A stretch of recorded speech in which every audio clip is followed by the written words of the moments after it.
Gauge point, Europano Racing, Glitter Face, jumps quick, Gate, Guantanamera, the Barrister, then followed by Matriarchal. Garantizado is running in fifth position, Lemon Drop, Title, Cinderella Kid, then followed by Marines, a Wild Beach Surfer is running in the tail of the field. And as they lead the straight now, Glitter Face being joined by Guantanamera, Pariad, very close to the Barrister, flanks back in fourth, Matriarchal, then followed by Garantizado, Lemon Drop, Title, Cinderella Kid, long way back, Marines, and Beach Surfer.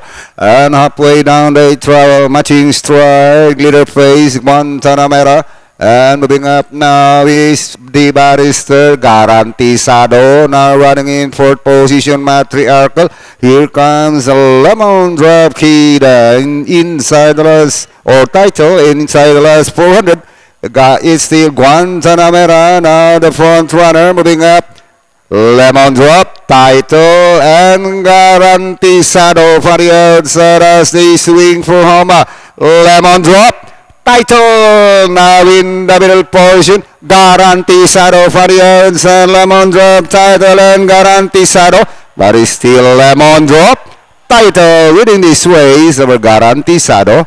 Guantanamera Beach Surfer, close finish, Cinderella Kid, the Barrister.